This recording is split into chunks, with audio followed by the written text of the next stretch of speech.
students, today I am going to discuss about the topic types of mixture. On the basis of particle size, a mixture can be classified into three categories. First one is true solution, second one is collide, and third one is suspension. Students, first of all, I will explain the main differences between these three types of mixture through a table, and after that I will also explain them individually. And for explaining the differences, I will take the example of sugar solution for true solution, a mixture of milk in water for collide, and a mixture of sand in water for suspension. So let's study the differences between true solution, collide and suspension. इन तीनों के ही बीच के differences को बच्चों मैं कई अलग अलग properties के बेसिस पे आप लोग को समझाऊंगा।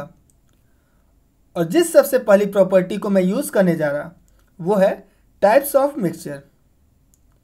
तो देखिए बच्चों, जो ट्रू सॉल्यूशन के कंपोनेंट्स होते हैं ना, वो आपस में कंप्लीटली मिक्स्ड हो जाते हैं, इसलिए हम लोग सारे ही ट्रू सॉल्यूशन को होमोजीनियस मिक्सचर के कैटेगरी में रखते हैं। वही बात करें कोलाइड और सस्पेंशन की, तो इन दोनों के ही कंपोनेंट्स आपस में मिक्स नहीं होते, इसलिए इन दोनों को ही हम लोग हेट्रोजीनियस मिक्सचर के कैटेगरी में रखते हैं। Now second is particle size. तो देखिए बच्चों, जो सॉल्यूशन के पार्टिकल होते हैं ना, वो काफ़ी छोटे होते हैं, even less than 1 nanometre. Colloid के पार्टिकल सॉल्यूशन से थोड़े बड़े होते हैं, more than 1 nanometre, but they are less than 1000 nanometer. Their size is in between 1 nanometer to 1000 nanometer. वही बात करें सस्पेंशन की, तो इनके पार्टिकल की साइज सबसे बड़ी होती है, मोर देन 1000 नैनोमीटर। और बच्चों याद रखना, particle size is the most important property through which we can differentiate between solution, colloid and suspension. Now third property, visibility. इसके लिए हम लोग एग्जाम्पल को कंसीडर कर लेते हैं। हम लोग क्या किए हैं, 3 अलग अलग ग्लास में वाटर लिए हैं। फर्स्ट केस में हम लोग वाटर में शुगर को ऐड कर रहे हैं, सेकंड केस में मिल्क को, और थर्ड केस में सैंड को। ऐड करने के बाद हम लोग इस मिक्सचर को काफ़ी देर तक स्टिर कर दे रहे हैं। तो देखिए बच्चों, होता क्या है, शुगर वाटर में जाने के बाद कंप्लीटली डिजॉल्व हो जाता है और इतने स्मॉल पार्टिकल्स में ब्रेक हो जाता है कि हमें दिखाई देना ही बंद हो जाता है। अगर कोई बताए ना, तो हम लोग अपने आप देख के बोल ही नहीं सकते कि इसमें शुगर डिजॉल्व भी है कि नहीं है। तो इसलिए हम लोग इस केस में लिख सकते हैं कि particles cannot be seen by naked eyes. Now second case, इसमें हम लोग क्या किए, वाटर में मिल्क को ऐड किए हैं। तो मिल्क भी बच्चों वाटर में कंप्लीटली डिजॉल्व हो जाता है और हम इंडिविजुअल मिल्क के पार्टिकल्स को वाटर में नहीं देख सकते, इसलिए हम लोग कोलाइड के केस में भी लिखेंगे particles cannot be seen by naked eyes. वही बात करें थर्ड केस की, जिसमें हम लोग वाटर में सैंड को डिजॉल्व किए हैं, तो सैंड तो वाटर में डिजॉल्व होने वाला नहीं है। थोड़ी देर तो आप स्टिर करने के बाद वो सॉल्यूशन में फैला रहेगा, लेकिन जैसे आप थोड़ी देर इसको छोड़ेंगे, पूरा का पूरा सैंड नीचे आ जाएगा और इनके पार्टिकल्स को आप आसानी से देख सकते हो, इसलिए हम लोग सस्पेंशन केस में लिखते हैं particles can be seen by naked eyes. Now fourth one is Tyndall effect. ये काफ़ी इंपॉर्टेंट टॉपिक है बच्चों, इसको मैं अभी थोड़ी ही देर में अलग से डिस्कस करने वाला हूँ। यहाँ के लिए बस आप इतना जानते रहिए कि ये ऐसा इफेक्ट है जो वही पार्टिकल शो करते हैं जिनकी साइज थोड़ी बड़ी होती है। अगर पार्टिकल की साइज काफ़ी छोटी हुई तो वो लोग टिंडल इफेक्ट शो नहीं करते। तो देखिए बच्चों, जैसा हम लोग अभी डिस्कस किए, सॉल्यूशन के पार्टिकल की साइज 1 नैनोमीटर से भी छोटी होती है, काफ़ी छोटी, इसलिए सॉल्यूशन टिंडल इफेक्ट शो नहीं करते। लेकिन बात करें कोलाइड और सस्पेंशन की, तो इनके पार्टिकल की साइज थोड़ी बड़ी होती है, इसलिए ये दोनों ही टिंडल इफेक्ट शो करते हैं। Now fifth one is stability. तो बच्चों, स्टेबिलिटी ऑफ अ मिक्सचर से आप लोग क्या समझते हो? तो देखिए मैं बताता हूँ। मान लीजिए आप एक ग्लास से पानी लिए और पानी के अंदर कोई सॉल्यूट को आप ऐड किए। ऐड करने के बाद काफ़ी देर स्टिर करो और उसके इस मिक्सचर को अनडिस्टर्ब 4-5 मिनट के लिए छोड़ दो। अगर 4-5 मिनट के बाद इसके अंदर का सॉल्यूट अपने आप वाटर से बाहर आ जाए, नीचे कलेक्ट हो जाए, तो ऐसे मिक्सचर को हम लोग अनस्टेबल मिक्सचर बोलते हैं। वही चीज़ काफ़ी स्टिर करने के बाद 4-5 मिनट अनडिस्टर्ब छोड़ने के बाद भी अगर सॉल्यूट बाहर ना आए अपने आप, तो ऐसे मिक्सचर को हम लोग स्टेबल मिक्सचर बोलते हैं। तो देखिए, फर्स्ट केस में हम लोग क्या किए थे, वाटर में शुगर को डिज़ोल्व किए थे। तो क्या शुगर डिज़ोल्व होने के बाद अपने आप बाहर निकल आएगा? नहीं ना। इसलिए सारे ही ट्रू सॉल्यूशन को हम लोग स्टेबल बोलते हैं। यही चीज़ कोलाइड में भी होता है। मिल्क भी वाटर में अगर एक बार डिज़ोल्व हो जाए तो आप कितना भी देर छोड़ दो तो मिल्क अपने आप वाटर से बाहर नहीं आता। इसलिए कोलाइड भी सारे स्टेबल होते हैं। लेकिन सस्पेंशन, सैंड तो अपने आप बाहर निकल जाएगा ना, ये तो डिज़ोल्व होगा नहीं। इसलिए सारे ही सस्पेंशन अनस्टेबल कैटेगरी में आते हैं। और लास्ट में हम लोग कुछ एग्जांपल्स को देख लेते हैं। तो सॉल्यूशन के केस में sugar solution, salt solution, metal alloys, इन सब को कंसीडर कर सकते हैं। कोलाइड के लिए हम लोग ब्लड, मिल्क, इंक, इन सब का एग्जांपल लेते हैं। सस्पेंशन के लिए हम लोग chalk water, muddy water, sand water, इन सब के मिक्सचर को यूज़ कर सकते हैं। Now Tyndall effect, the effect in which a particle is able to scatter a beam of light falling on it is known as Tyndall effect। ये ऐसा effect है बच्चों जिसमें कोई पार्टिकल अपने ऊपर गिरने वाली बीम ऑफ लाइट को स्कैटर्ड कर देता है, बिखेर देता है, और इस इफेक्ट को हम लोग टिंडल इफेक्ट बोलते हैं। लेकिन सारे पार्टिकल्स टिंडल इफेक्ट शो नहीं करते, क्योंकि अगर पार्टिकल की साइज बहुत छोटी हुई तो स्कैटरिंग पॉसिबल नहीं होती, और स्कैटरिंग पॉसिबल नहीं हुआ तो टिंडल इफेक्ट भी शो नहीं होगा। तो इसीलिए एक पर्टिकुलर साइज की रिक्वायरमेंट होता है। अपने डेली लाइफ में हम लोग कई तरीके से टिंडल इफेक्ट को ऑब्जर्व कर सकते हैं। एक सिंपल सा तरीका बता रहा हूँ। आप क्या करो, 3 अलग अलग बीकर में अलग अलग टाइप का मिक्सचर ले लो। एक में ट्रू सॉल्यूशन ले लो, दूसरे में कोलाइडल सॉल्यूशन, और तीसरे में सस्पेंशन। अब तीनों ही मिक्सचर से एक टॉर्च के थ्रू 1 बाय 1 लाइट को पास करो, तो आप देखोगे कि सॉल्यूशन के केस में पार्टिकल की साइज बहुत छोटा होने के कारण स्कैटरिंग नहीं होता और लाइट का पाथ भी हमें विजिबल नहीं होता। लेकिन अगर बात करें कोलाइड और सस्पेंशन की, तो इनके पार्टिकल की साइज थोड़ी बड़ी होती है, इसलिए इस केस में स्कैटरिंग होने लगता है, जिसके कारण हमें लाइट का पाथ ईजिली विजिबल होता है, जैसा कि अभी आपको स्क्रीन पे दिखाई भी दे रहा है। इसको आप लोग एक छोटे से वीडियो के थ्रू भी देख सकते हो। जैसे हम लोग इसमें क्या किए हैं, 2 अलग अलग ग्लास में पानी लिए हैं। सेकेंड वाले ग्लास में हम लोग क्या कर रहे हैं, प्रोटीन का पाउडर मिक्स कर दे रहे हैं। प्रोटीन का पाउडर मिक्स होने के बाद सेकेंड वाले ग्लास में एक कोलाइडल सॉल्यूशन का फॉर्मेशन हो जा रहा है। इसलिए देखिए, सॉल्यूशन बनने के बाद, कोलाइडल सॉल्यूशन बनने के बाद ये टॉर्च की लाइट जो कि पिंक कलर की है, आसानी से विजिबल होने लग रही है, जैसा कि अभी आपको स्क्रीन पे दिखाई दे रहा है। ये टिंडल इफेक्ट की वजह से हो रहा है। हम लोग इसको दूसरे तरीके से भी ऑब्जर्व कर सकते हैं। जैसे अगर हम लोग दोपहर में विंडो को ओपन करते हैं, तो विंडो के थ्रू सनलाइट ईजिली अंदर की तरफ आते हुए दिखाई देता है। ये भी टिंडल इफेक्ट की वजह से होता है। क्यों? क्योंकि हमारे रूम के अंदर ढेर सारे डस्ट पार्टिकल प्रेजेंट होते हैं, जो कि नॉर्मली हमें दिखाई नहीं देते। लेकिन जैसे ही सनलाइट इनसे टकराता है तो स्कैटरिंग होने लगता है, और टिंडल इफेक्ट शो करने के कारण सनलाइट का पाथ इजीली विजिबल हो जाता है। So now let's study the topics true solutions, colloids, suspension individually, and starting from solutions. So students, as we earlier studied, a solution can be defined as a homogeneous mixture of 2 or more than 2 substances in which particle size is less than 1 nanometer. Solution ऐसा homogeneous mixture होता है बच्चों जिसमें particle की size 1 nanometre से भी कम होती है। For example sugar solution, salt solution, metal alloys etcetera. And out of two components, the component which is present in larger amount is known as solvent and the component which is present in smaller amount is known as solute। मतलब दो component में से जिस component के amount ज़्यादा है उसे हम लोग सॉल्वेंट नाम देते हैं और कम अमाउंट वाले कंपोनेंट को हम लोग सॉल्यूट के नाम से जानते हैं। इसलिए हम लोग बोल सकते हैं बच्चों कि सॉल्वेंट में अगर हम सॉल्यूट को ऐड कर दें तो सॉल्यूशन का फॉर्मेशन होता है। Solvent plus solute is equal to solution.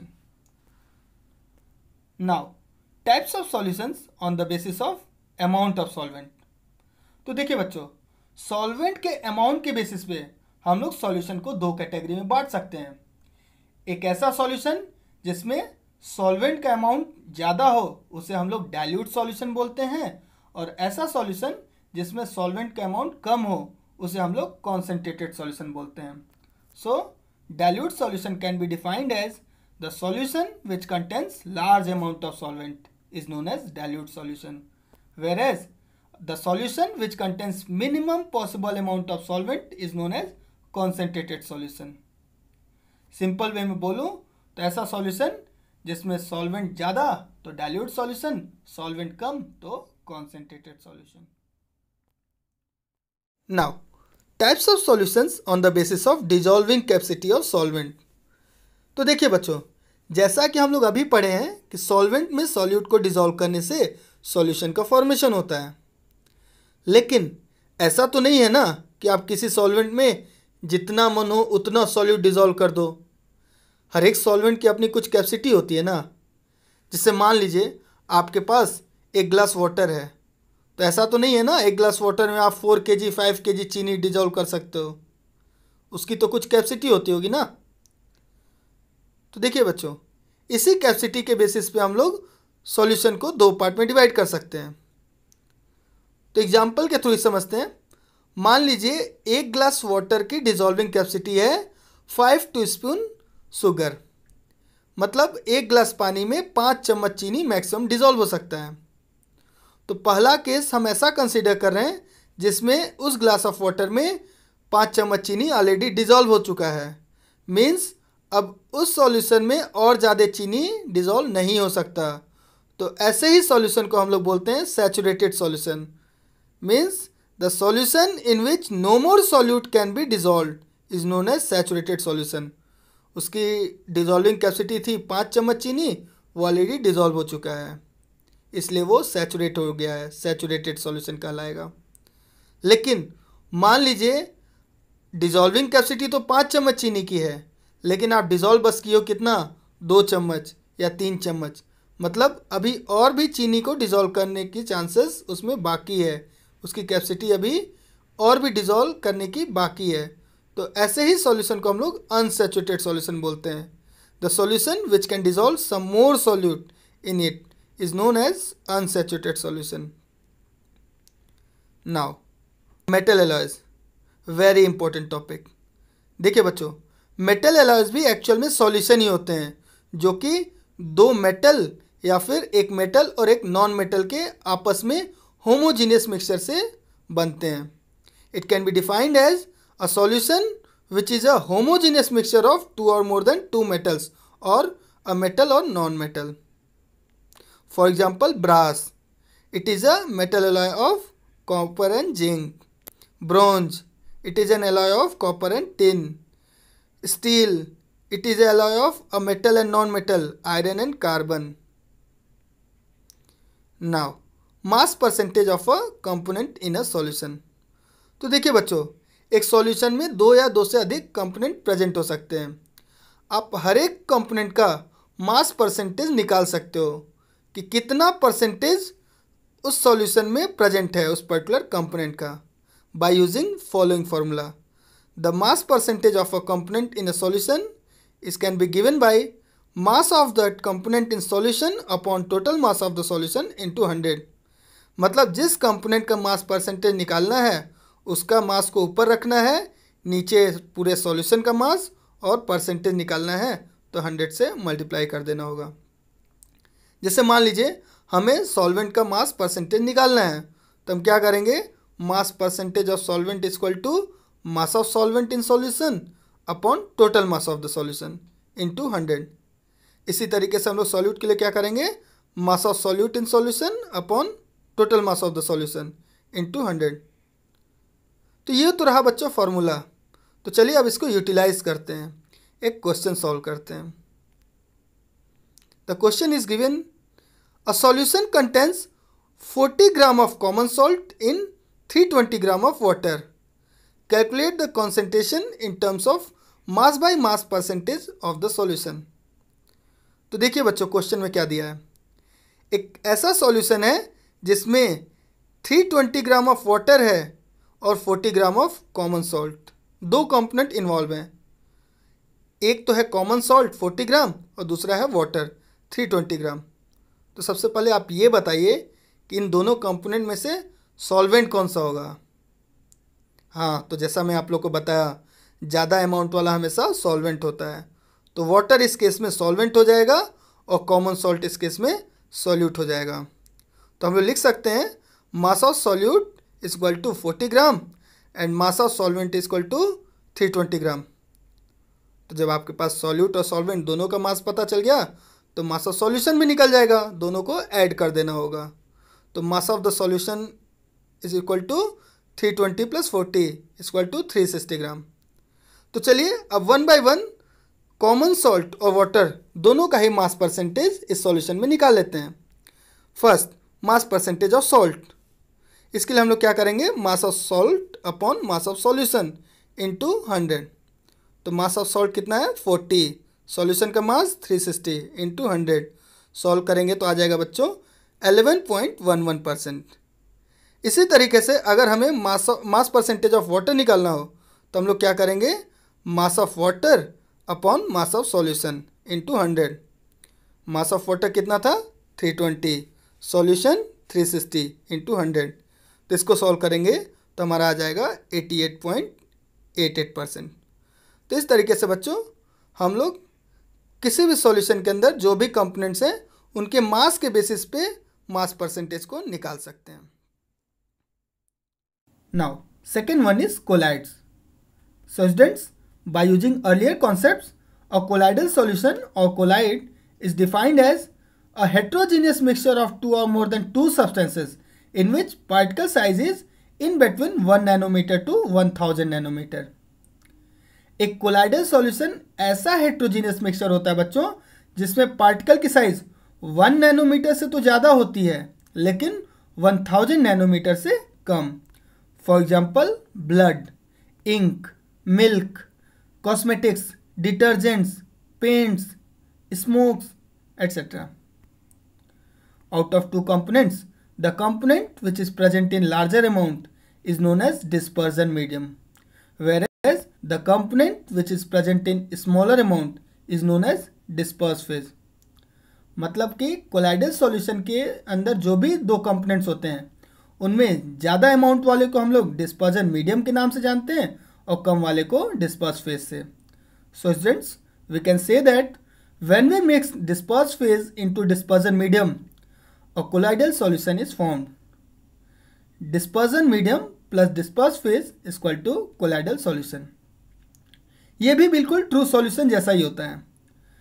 वहाँ पे क्या था, ज़्यादा अमाउंट वाले कंपोनेंट को हम लोग सॉल्वेंट के नाम से जानते थे और कम वाले को सॉल्यूट के नाम से। यहाँ भी सेम कॉन्सेप्ट है, बस नाम बदल गया है। सॉल्वेंट की जगह हम लोग डिस्पर्जन मीडियम यूज़ करते हैं और सॉल्यूट की जगह डिस्पर्स फेज, और ट्रू सॉल्यूशन की जगह हम लोग कोलाइड या फिर कोलाइडल सॉल्यूशन यूज़ करते हैं। Now the last one is suspension, which can be defined as a heterogeneous mixture of two और more than two substances in which particle size is greater than 1000 nanometre. ये ऐसा heterogeneous mixture होता है बच्चों जिसमें particle की size 1000 nanometre से ज़्यादा होती है। For example chalk water mixture, muddy water mixture, sand water mixture etcetera.